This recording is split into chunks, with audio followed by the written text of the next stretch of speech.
Hi, this is Geraldine Rose. Today we're doing a pretty simple card, one that's a Valentine's card for a fisherman friend.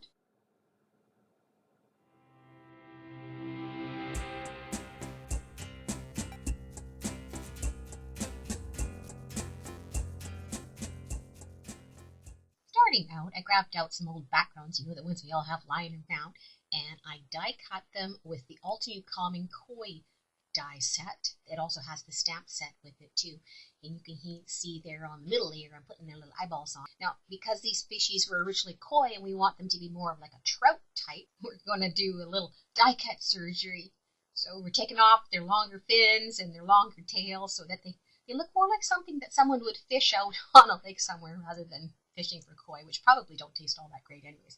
You can see I'm trimming down the vellum here to get them to look more like a eatable fish. Probably not as pretty, but that's beside the point. And I'm gluing them together here, so that's why all of a sudden they appear to be having much more color in them now because the tops were sitting off to the left-hand side. And there goes the second fishy, making certain that his eyeballs show up from underneath. Of course, putting a block on top. With that vellum, when you get glue on it, which I had to do for the ones on top, the dorsal fins, it will curl, so that's why we had to get the weight on top so that they would remain flat. And while those are drying, I am spritzing down my watercolor panel and smooshing out some inks here, and I'm going to start on layering my washes in the back. I'm starting with the inks on the bottom and, of course, water tones, just using my big brush to kind of spread it out there. And it doesn't matter what it looks like at this stage because we're going to add so many layers on top of this that it's not going to matter. It's just trying to build up the colors one by one. I can't remember which one that was. I think it was one of the Distress Spritz sprays, possibly the weathered wood, to bring in some darker tones but some shimmer as well. And they're just doing some spot ones kind of to get the reflections in. I do spritz this with some Speckled Egg Distress Oxide spray to bring in another element on top there. I did dry that off camera with my heat tool so that it would be ready for die cutting. So this is the Waffle Flower, the Hostess Colossus that you can see I've got a second one in the background. And once I've got all those stamp areas like snipped apart, now I'm taking my guillotine trimmer and taking the edges off because I am going to glue each one of those into its respective spot on that. And this is the part where I am going to squash them all together. It's going to imprint the blue part into the white part underneath it. So you can see that's why I'm running it back and forth through my big shot.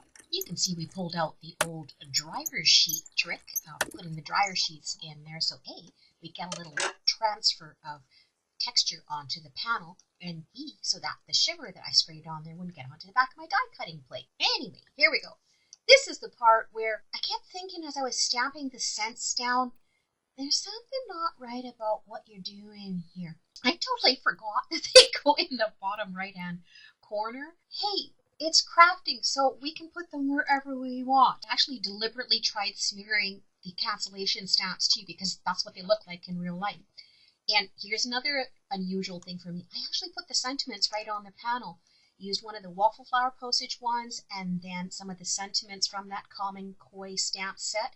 And you can see I'm ombreing this one here. So I'm taking the brush and just swiping a little bit of it off so that I can blend a darker blue ink down on the bottom of that sentiment, which was swimming by to say hello or say hi. And on the inside, I used both the Close to My Heart set and then some of the other sentiments from the Altenew one with the Common Koi so that it would carry on the fisherman scene. On the back here, we've got a custom stamp, and then in between all of that as well too, you can see that I've added some heart stamps in different tones of blue on the front. There's some in the middle with the inside sentiments, and there's some on the back too. So that's where our Valentine's theme comes in. So here's the part where I decided that, okay, I'm ready to finally glue these fish down, and I've got them placed over so that they look like they're part of the stamp, but not quite.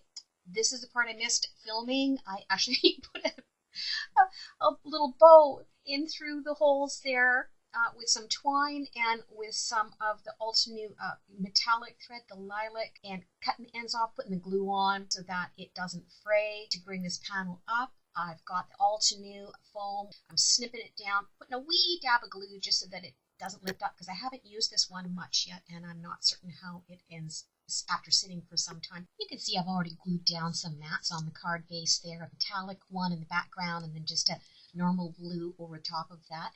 And does anybody else have this trouble? I don't know if it's my nails or what, but trying to pull the backing paper off of the foam, it's always hard for me. So I'm hovering over top to make certain I've got this into place. Once it's down, I figured the fishies needed some bubbles. So we're gluing some embellishments, the clear ones, in place to kind of look like they're like bloop, bloop, bloop, bloop, coming up from their mouths. And I also put one heart up in the top corner, and I colored that with alcohol markers to bring in the yellow and the red tones and the green tones from the fishies. So there's our finished card for our fisherman friend down in the States. I hope you guys are getting stuff done. You all be that change you want to see out there in the world. And thanks so much for watching. We'll catch you all next time. Thanks so much. Bye-bye.